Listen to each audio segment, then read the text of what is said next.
knew better than to cross the old bridge in the park, especially during the evening hours on foggy nights. Even the grown-ups stayed clear, knowing that those who dare adventure out were doomed never to be seen again.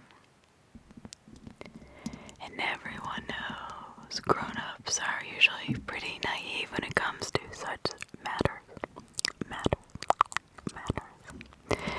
They have even made an effort to stop people from crossing the bridge by making a gate that closed every day an hour before sundown to block access to the park. The grown-ups seem so proud of themselves for quote-unquote protecting the little ones, and so the children did not have the heart to tell them that it was a waste of money better spent buying birthday and Christmas presents. See, everyone knew better than to cross that bridge. There was no reason for a gate at all. Unfortunately, Eleanor was nobody, and if she was somebody, she was a very stupid little girl. Born and raised in the next town over, little Eleanor had only recently moved to Bath when her parents divorced and her father and new stepmother got full custody of her. Though she fancied the idea that she was just too clever to get along with the other children, the opposite was in fact true. She was nearly as ignorant as a grown-up, constantly questioning things and demanding evidence for every trivial truth. Some of the harsher rumors claim that she did not believe in ghosts, aliens, or even the completely inarguable fact that the fourth grade homeroom teacher, Mr. Mason, was a werewolf demon hybrid from, heck, who knows, work for the devil himself.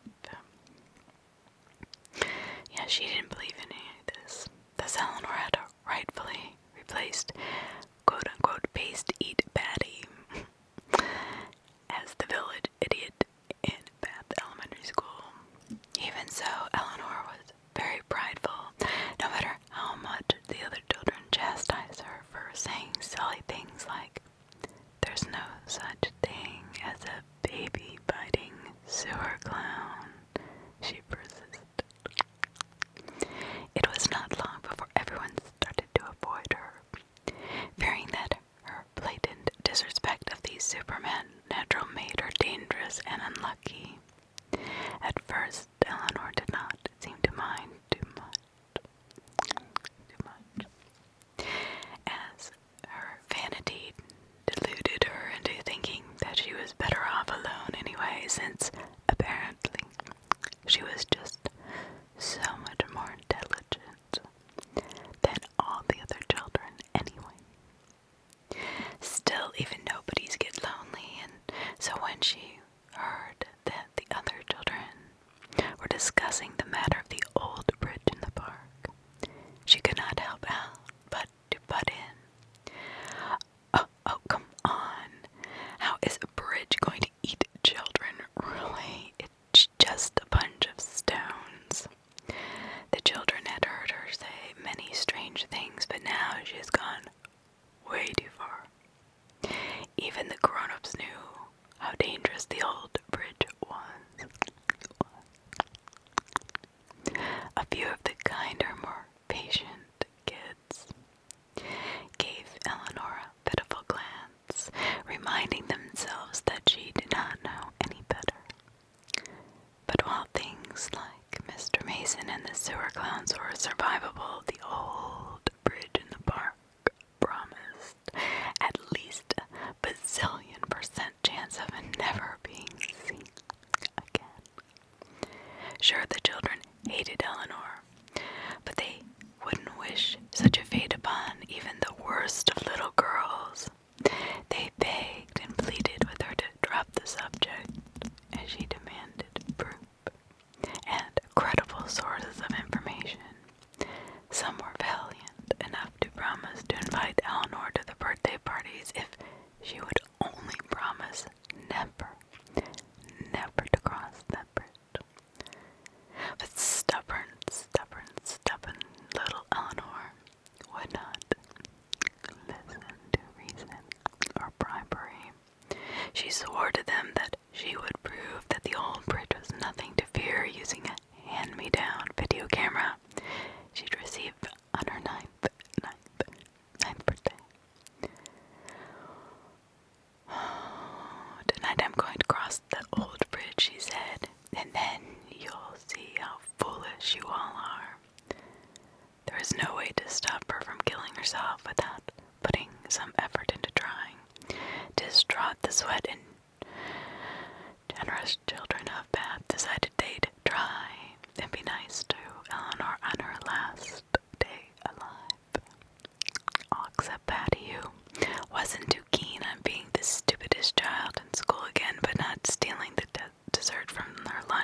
trespassing as a normal little girl until going into a smug little rant about how stupid she thought everybody in that town was, and she couldn't wait to see the looks on their faces when she proved to them that she was right.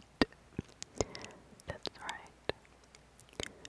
She was so self-satisfied that God himself probably considered striking her down with a lightning bolt for being so prideful, but then decided he was better off not wasting his precious time. She lifted her foot to step onto the bridge, but hesitated, as if for just a second. The ignorance clouding her mind had cleared. It was not too late to turn back. If she chickened out now, the other children would surely only make fun of her cowardice for a few weeks, and as a bonus, she'd not suffer what was most likely a horrible death. After an agonizing 12 seconds of thought, Eleanor put her foot down on the stone of the bridge. When she was not immediately exploded into confetti or elsewise injured, she let out a whoop of celebration and started bragging incessantly into her camera. Meanwhile, God was probably reconsidering his leniency. As she walked on, she prattled to the camera and bragged about how clever she was. All in all, it took nearly 5 minutes of self-righteous babbling before Eleanor realized something was amiss. This is a very long bridge, isn't it?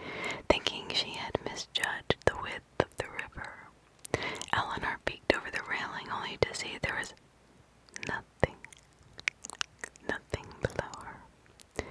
And it's so foggy I can't see a thing. Maybe people have gone missing because they fell off. Despite her efforts to see the river, she couldn't even hear it. No matter how much she tried to clean and pop her ears. The fog made it impossible to find it. Impossible to find it.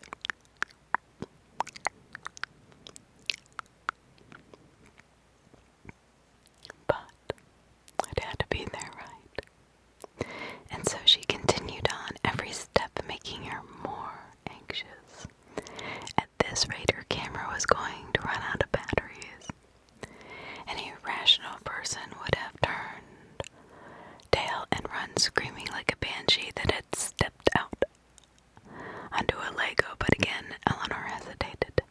She checked the time on the watch she had borrowed from her stepmother as if it would tick out, tick, tick, tick. Nope, everything is perfectly normal. Do carry on in Morse code. This must be broken. Surely I've not been walking for a whole 30 minutes. But her panic only rose when she checked to see how long the camera had been recording. Eleanor had not pressed the button, and all this time she'd been talking to no one like a complete maniac. Before she had time to swear out loud, her flashlight had the nerve to flicker, flicker, flicker, flicker. Not only had she forgot to record this experience, she'd left her spare batteries at home. Eleanor was in trouble, though she did not yet realize how much trouble she was in. Even now, she thought the worst that would happen is she'd get lost on the way home without any light to guide her way. Her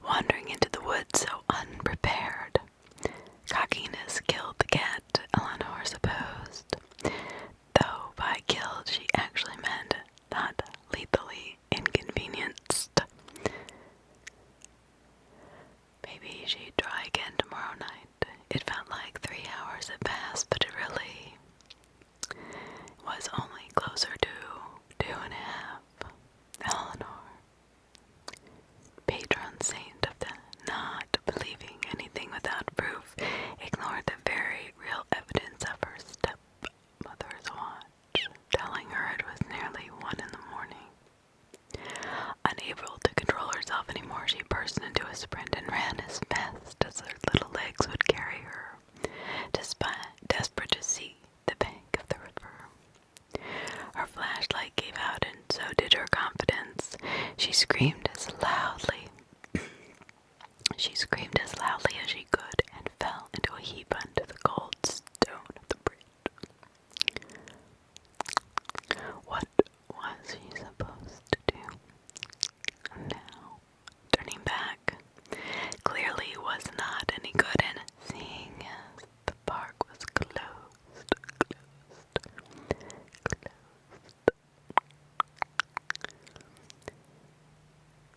Well,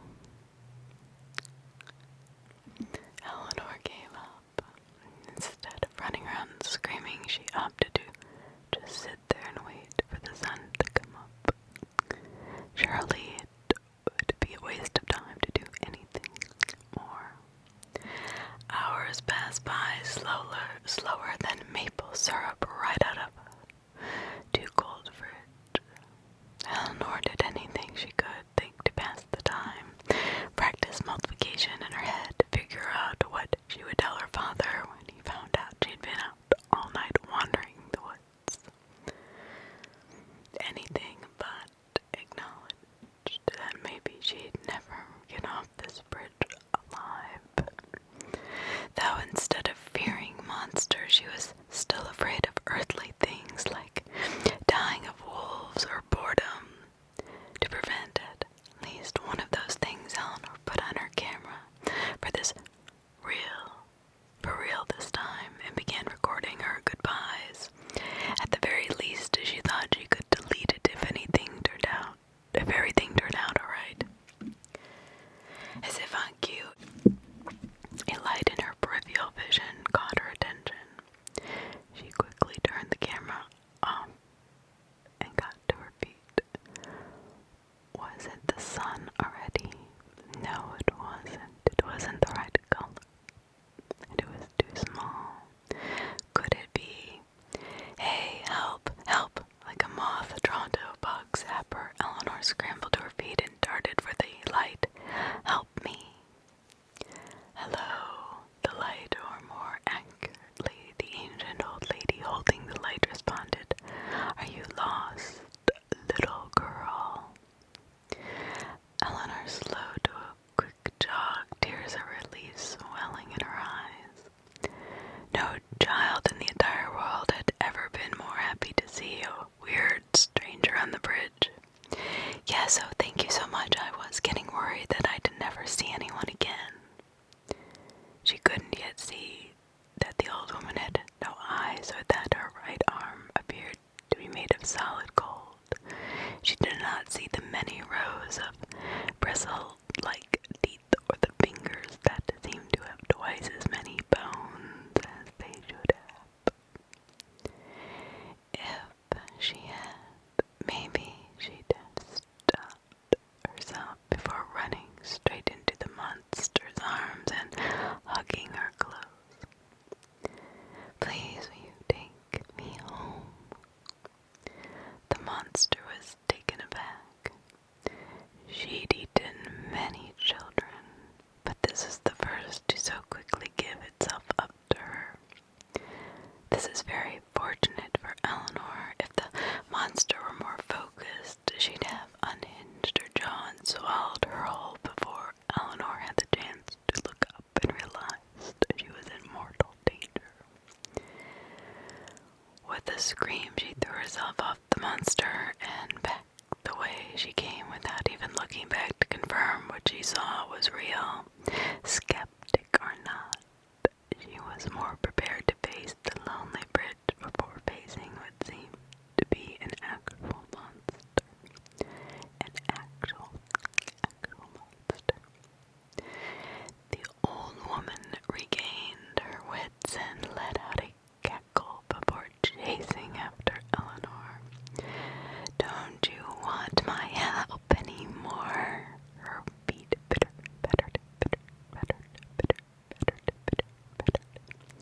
in such a way that it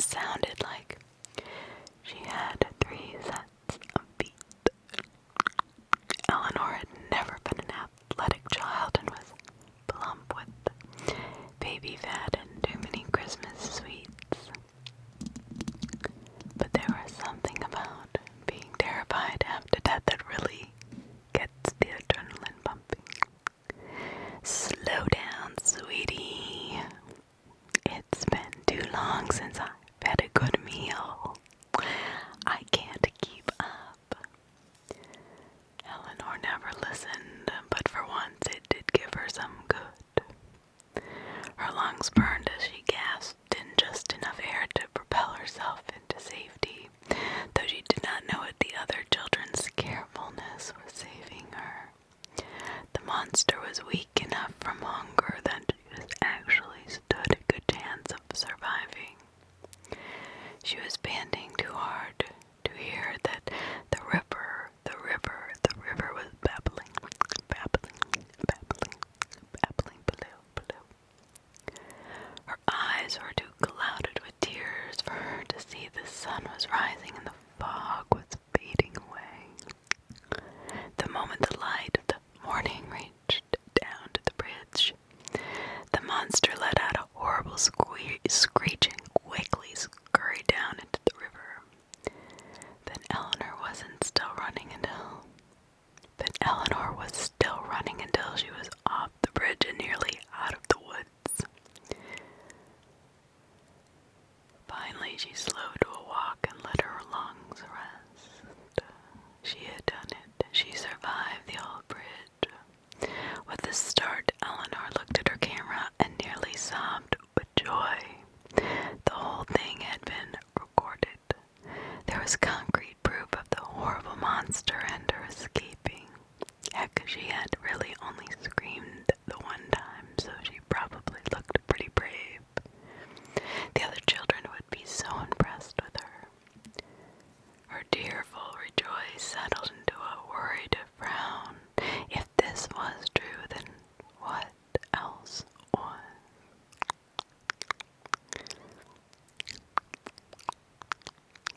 Was Mr. Mason really a demon? Did you really have to worry about sewer clowns and moon vampires and ghosts? Heck, it didn't matter. All that mattered is that she survived, and if she could survive this, she could survive any crazy old thing. Her confidence rose again. No longer was she blind to the world around her. Now she knew better, and she would use her knowledge for good. Where did that bridge monster come from? Clearly it was weak to sunlight and could only live in the darkness. Maybe she could destroy it. But she would need help. The other children knew things, but they were too afraid to fight them. It was time for that to change. Things in this town were going to be completely different from now on. Together they would rid this town of whatever monsters may plague it. Eleanor sprinted off the bridge and through the woods, breaking out into the road leading back home. Blam! The truck had seemingly come out of nowhere, flattening Eleanor before she knew what hit her. Literally. And thus, the first child to ever survive crossing the old bridge died. Not because of the monsters that haunted it, but because she was too stupid to look both ways before crossing the street. That was very good by Moist Squelch. Helen inside my head. Before I start into what happened, I just need to warn you about a few things. First, I'm not out there in the head. I have schizophrenia, and have been on various medications for the past 14 years, with varying degrees of success. Each of them helped a bit, but nothing substantial. Electroshock, attempted in desperation for a cure, instead exacerbated the condition, much of the dismay of both myself and the doctors. Secondly, I'm rather craven. Sure,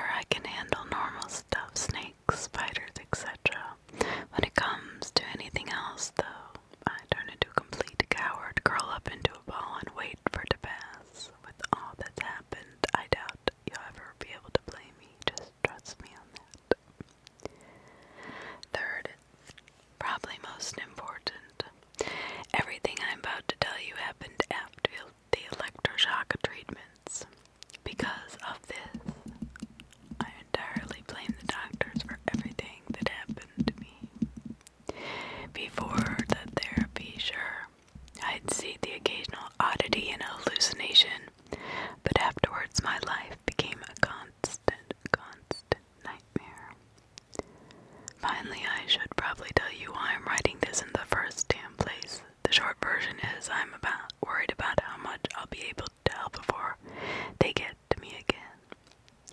They get to me again.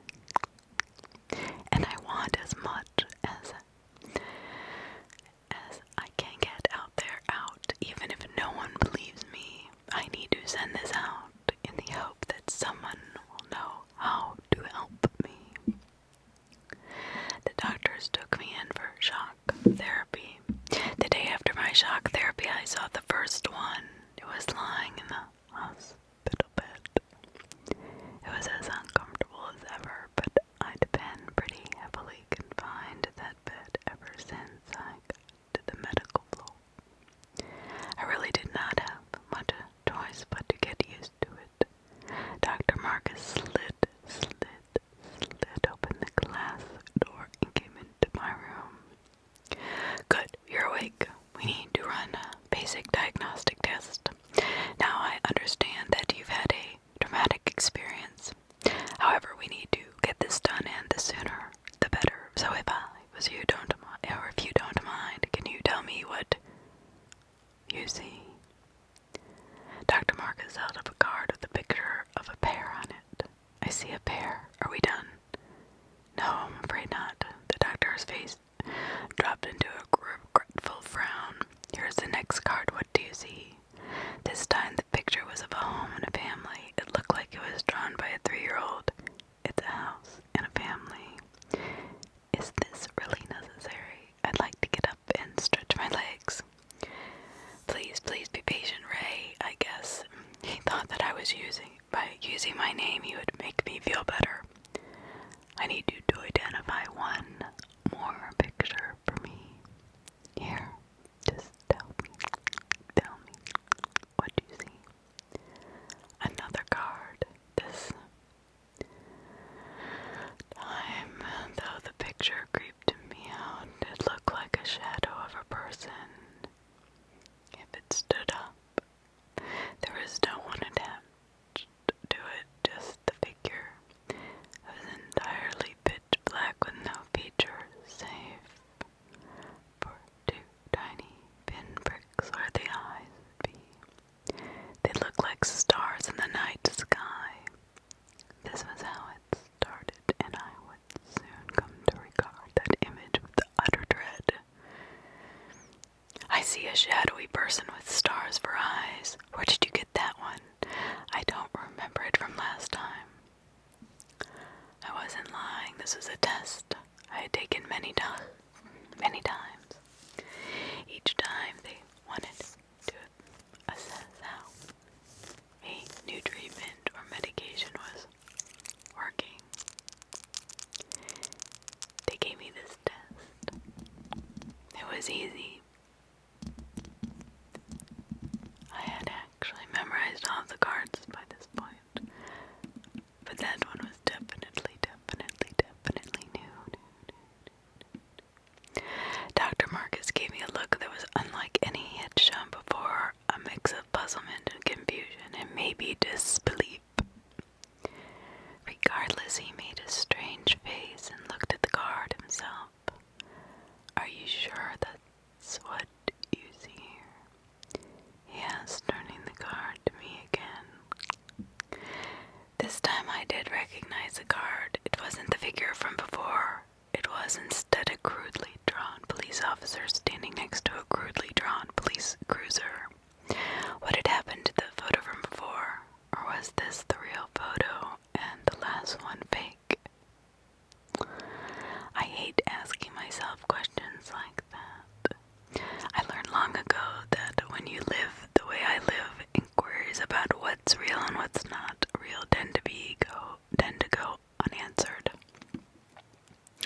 and end up running you in circles until you're too exhausted to think. I dropped the thought from my mind to avoid the hassle.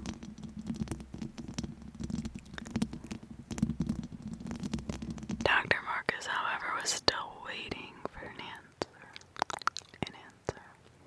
I told him something I thought he would accept as a viable response.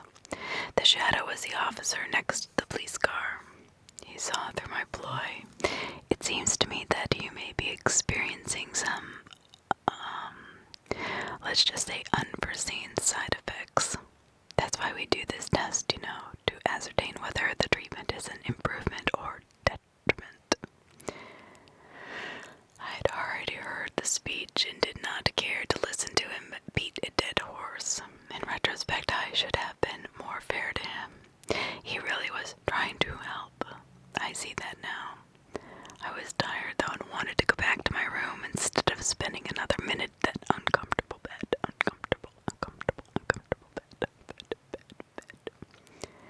Eventually he finished his speech, wrote another prescription, and let me get up. I was happy to be walking out of there. My left leg had fallen asleep, but that was still less irritating than the speech I was given. Dr. Marcus opened my door and shuffled me inside, locking the door. As he shut it behind me, I didn't mind. I didn't. I actually liked my room, save for the monotone color scheme, whitewash walls occasionally interrupted by a smudge of crayon from some loony boring. The rest of the room was more to my liking. My bed was far better than the one I'd been confined to before, and I had a small table that sat next to it, complete with an adjustable desk lamp. The table had a single unlocked drawer, which I was not allowed to have the key to. I didn't care, since the only things in there were my sketches. I liked to draw, and that was the place for me to hide them so the other residents didn't get at them. They were like damn vultures. I swear, picking at everything. Picking. Regardless of whether they had an actual interest in it. You may have realized at this point that the room I've just described sounds a lot like a room at a mental institution. Actually, I suppose everything I've talked about so far does. Doesn't it? If so, you earned yourself a cookie, because in the 4 years leading up to my electroshock treatment, I'd been living at St. Augustinian Institute for the Mentally Unstable. That translates roughly as the loony bin. It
I drew my redefinition of Dr. Marcus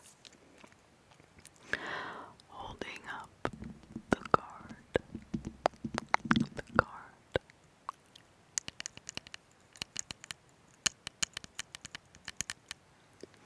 Holding up the card. When I tried to draw what was on the card, though, I couldn't. I did not remember what it was.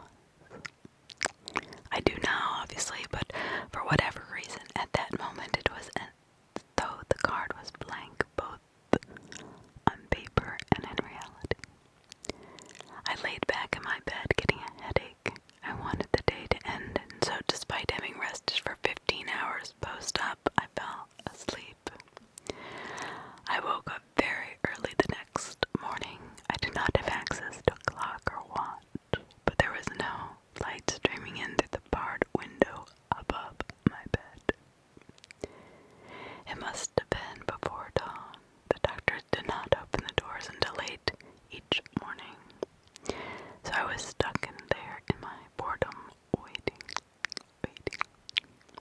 I didn't want to wake the person in the room across the hall from me, so I left my lamp off. Instead, I sat in the darkness, just waiting. Out of the corner of my eye, I thought I saw something move in my room. I turned to look, but found nothing.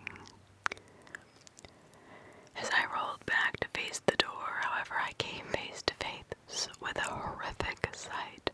Utter darkness, a shadow-in room of shadows, blacker than the blackness of night, and 2 white stars coalesced into a humanoid form. The monster from the card had followed me. It had crawled on all fours into my bed and was at eye level, just inches from my face. Its white pinprick eyes stared into mine, void of emotion, lacking characteristic. I clamped my eyes shut and curled into the fetal position. I started crying, praying for it to be over. I could hear it right next to me. It was breathing in my ear,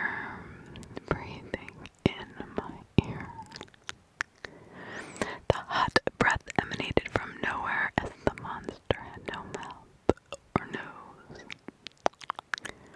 It stayed there for minutes on end, just breathing louder and louder. It almost wished it would just get it over with. Then quickly as it started, the breathing ceased. Only the hum of electricity remained. Coming from the walls, I did not open my eyes for a very long time, too scared of what I might see. When I finally did open them, it was still dark, and the creature was gone. I quickly flipped on the lamp to make sure it wasn't hiding in the shadows. My room was devoid of inhabitants save for me. I started to calm down and quickly became embarrassed. I didn't envy the nurse that would have to take my pants to be washed. Across the hall, I could hear something or someone stirring. I figured it was a patient, but I did not want to be left in the dark again. I angled the light away from the door as best as I could and tried to get back to sleep to no avail. Eventually, the sun did rise and the doors were unlocked. The nurses gave me a change of clothes, clearly annoyed and a little disgusted. I told Dr. Marcus about what happened to me, and for no other reason than to let him document it. He was obviously concerned for me and decided to give me some meds to help with the hallucinations. I took them gladly. No way did I want to see that again. But the drugs, well, they had side effects. They sure as hell worked. I didn't see anything out of the ordinary for months, but I was so relieved after the first week that I actually thanked Dr. Marcus for all he had done for me. The look on his face is priceless, but I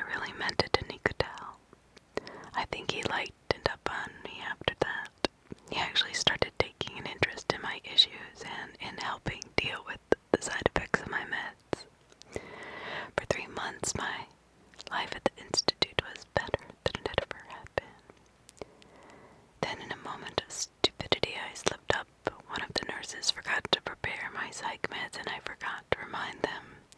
I did not even realize that the mistake had occurred, because even off the pills, everything was fine. I still slept sound that night, and the night after, and saw nothing strange either day. The third day off my meds, however, would prove to be a moment of clarity for me. I woke to the sound of my door being unlocked. I flipped on my lamp sleepily before opening my eyes.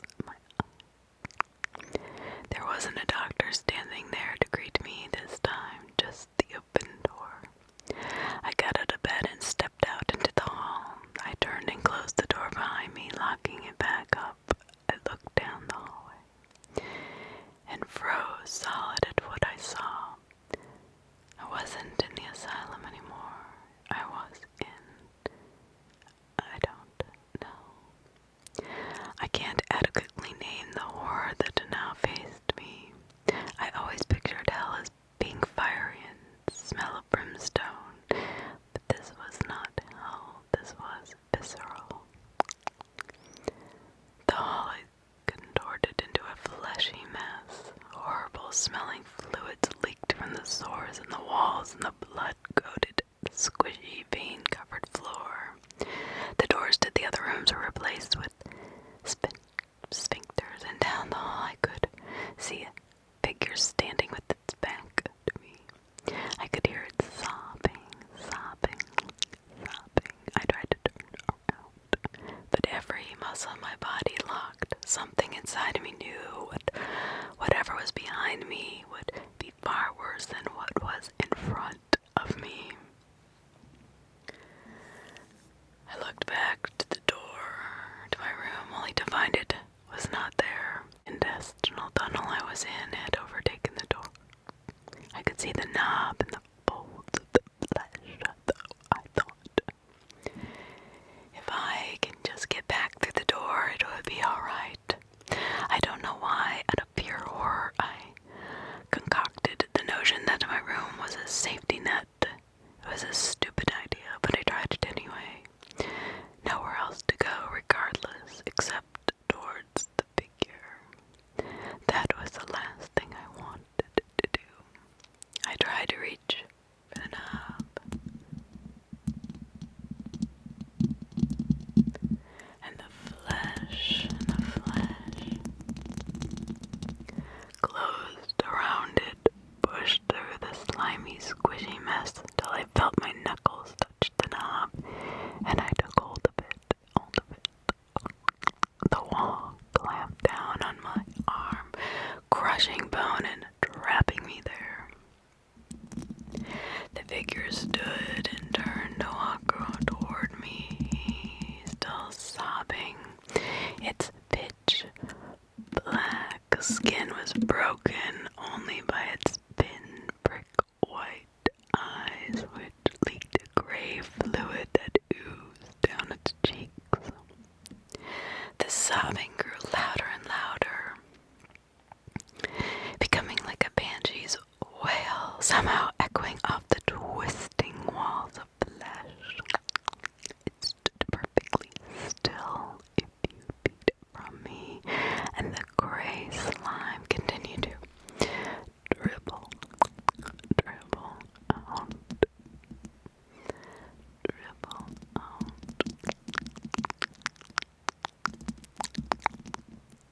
A horribly ghastly, grating voice emanated from the monster as it spoke to me. It was utterly inhuman, and that alone gave me strong goosebumps over my entire body. There was no movement of its face, and it had no mouth with which to speak. This made the sound of all the more horrible.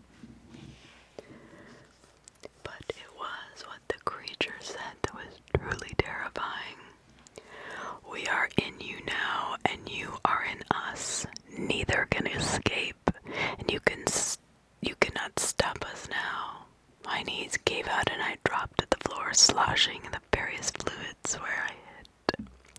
I started bawling